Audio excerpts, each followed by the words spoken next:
morning students, welcome back to our online classes. So let's start our today's lesson with chapter number 8, cell structure and function.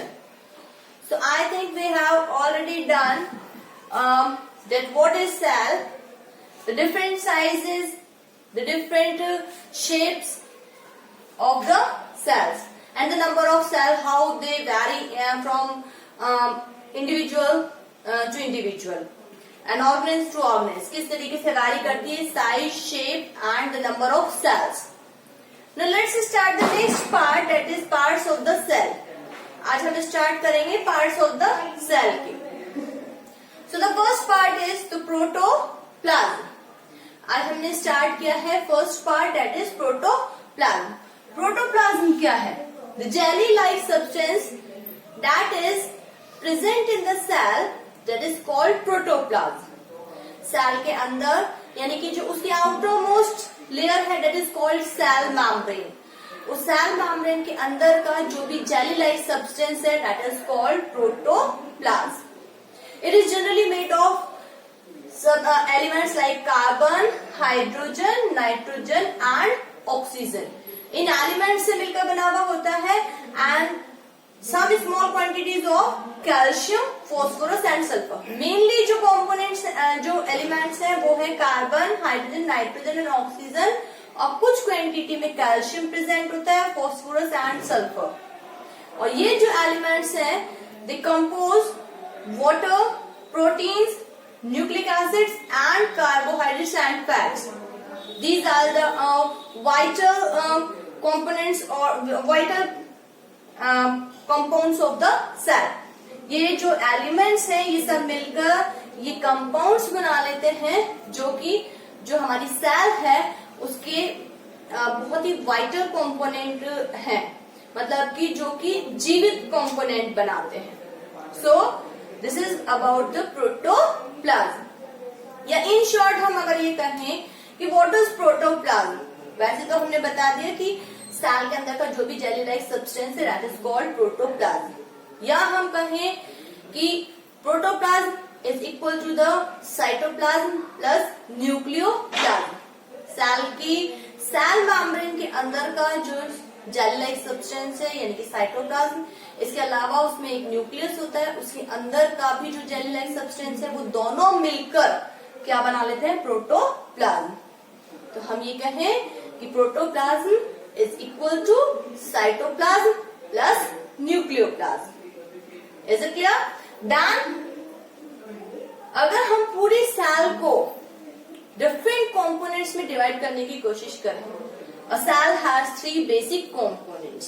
अब हमने पूरी cell को different parts में divide किया, हम उसको 3 parts में डिवाइड कर सकते हैं. First is cell membrane, second is cytoplasm and the third is nucleus. One by one we will study all these 3 components. And one more thing is there, that in all living cells the cell membrane is the outermost layer of the cell.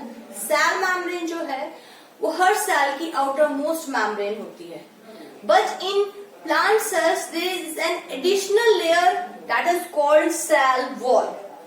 पर जो plant cells होती है उनमें भी इस cell membrane के बाहर भी एक और additional layer होती है जिसको कि हम कहते हैं cell wall. What is the conclusion? That only the plant cells has cell wall. Animal cells में ये cell wall present नहीं होती है. अगर उनकी outermost layer की बात की जाए that is cell membrane. But in plant cell, out of there is one more layer that is called cell wall outside of the cell membrane. अगर हम plant cell के outermost layer कहें that is cell wall. Now this cell wall is a thick, rigid layer. एक thick और rigid यानी कि जो कि सॉफ्ट नहीं होती, बहुत रिजिड होती है, जिसकी एक पर्टिकुलर शेप होती है, इस तरीके की लेयर होती है और जो कि मेनली किसकी बनी हुई होती है, सेलुलोज की बनी होती है. साथ ही में इसमें कुछ अमाउंट में calcium pectate and magnesium pectate present होता है। तो अगर हमसे पूछा जाए कि what is the cell wall made up of, mainly it is composed of cellulose, but in some amount there is calcium pactate and magnesium pactate. तो ये था कि हमने पढ़ा फर्स्ट बेसिक कंपोनेंट की जो सेल मेम्ब्रेन है वो फर्स्ट बेसिक कंपोनेंट है, फिर साइटोप्लाज्म आ जाता है उसके अंदर और उसके अंदर आ जाता है न्यूक्लियस। और एक हमने एडिशनल लेयर पढ़ी सेल वॉल, जो कि सिर्फ और सिर्फ प्लांट सेल्स में ही प्रेजेंट होती है। Now, if we know that this cell wall is present only in the plant cells, what are the functions of this cell wall? Let's discuss the functions of this cell wall.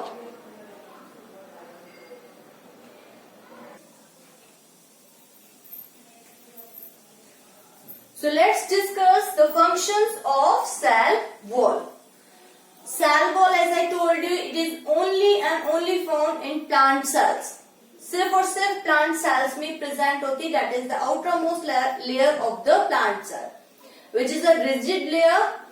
And why this cell wall is present in plant cells? Why it is not present in animal cells?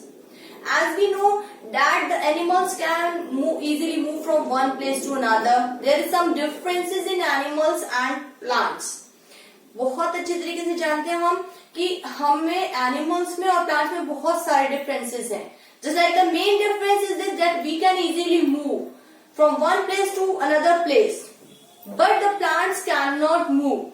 So we can protect us easily from the unfavorable conditions, just like the harsh conditions, just like the high temperature or the low temperature, wind speed, rain, or some other unfavorable conditions. So we can easily escape out from these conditions.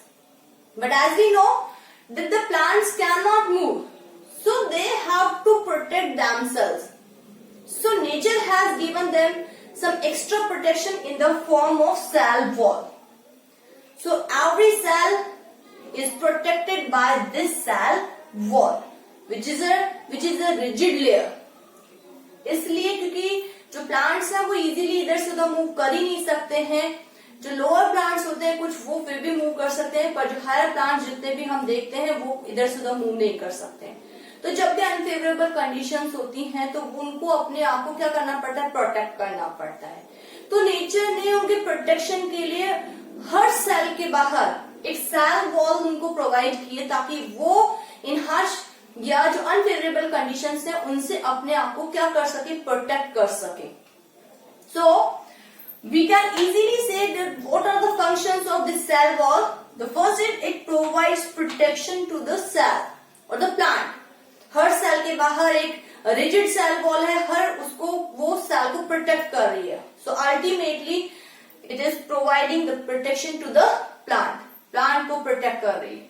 Second, provides mechanical strength, क्योंकि ये rigid है, एक non flexible layer है, तो ये उसको क्या करती है कि स्ट्रेंथ भी प्रोवाइड करती है। Next, it controls the shape and size of the cell.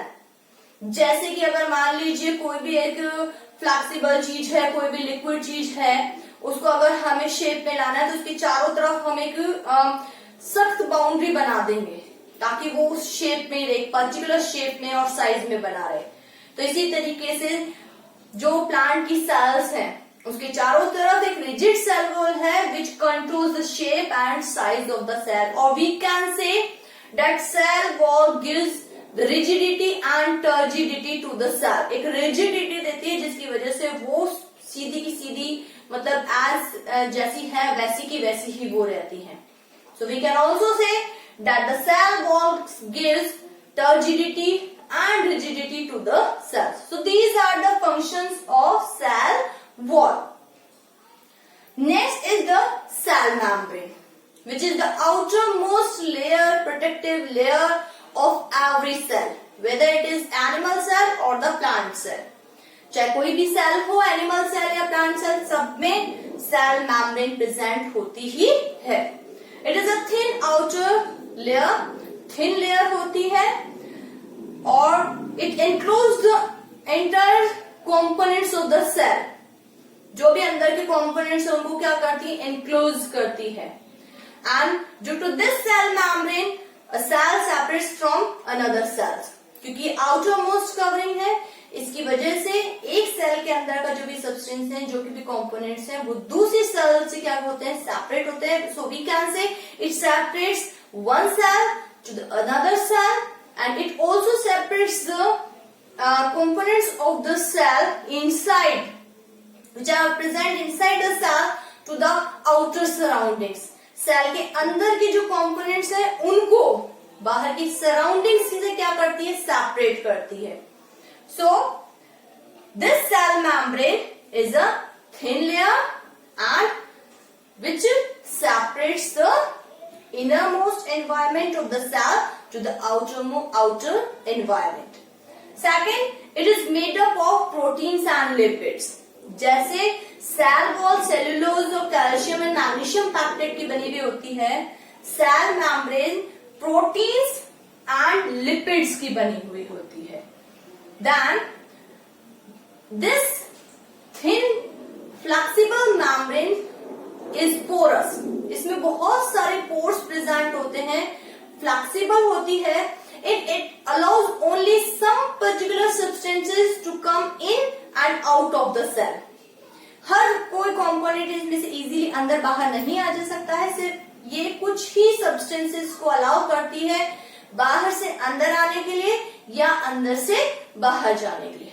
So it is called semi-permeable or selectively permeable membrane. Semi का मतलब है कुछ ही, और यानी कि सिलेक्टिवली सिलेक्ट करती है कौन सा which substance will enter to which substance it will allow और to which substance it will not allow to come in और out of the cell.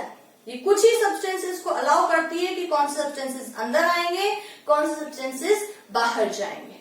Not all the substances can easily come in or out of the cell. So it is called semi-permeable or selectively permeable membrane. इसलिए हम इसको semi-permeable और selectively permeable membrane कहते हैं. So now we will discuss the functions of this cell membrane. So as we know, this is the outermost layer of the cell.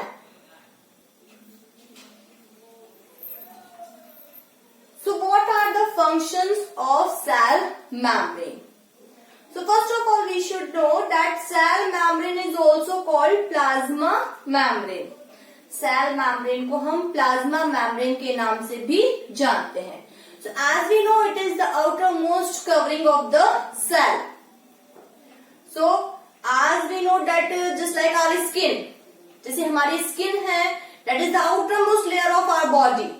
It protects us from the outer environment, from the germs, from the other components of the environment, and it gives the shape to our body and transport different material. It also regulates the transportation of some materials also. Just like that, the cell membrane is also the outermost layer of the living cell. So we can say what are the functions of the cell membrane. First is it provides protection to the cell. Cell को protection provide करती है, shape provide करती है, और as I told you, it is a semi-permeable or selectively permeable membrane. It allows the transport of materials in and out of the cell. Cell के अंदर और बाहर में जो भी materials को transport करना है उनको regulate करती है. So we can see this is an animal cell and its outermost covering is cell membrane or plasma membrane. On the other hand, you can see that this is a plant cell.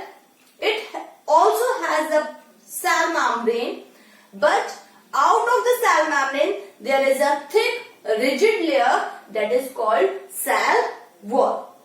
So you can easily identify that this is an animal cell which has outermost covering cell membrane. This is a plant cell which has outermost covering in the form of cell wall. So this is all about the first component of the cell, that is cell membrane. Cell membrane के बारे में हमने पढ़ा कि cell membrane जो कि first component है, outer most part है सेल का, उसके क्या फंक्शंस हैं, किस तरीके से प्लांट सेल में सेल मेम्ब्रेन के अलावा एक एक्स्ट्रा लेयर भी प्रेजेंट होती है जिसको हम सेल वॉल कहते हैं. So you have to go through all this content and try to understand this. This is all about the day. Thank you.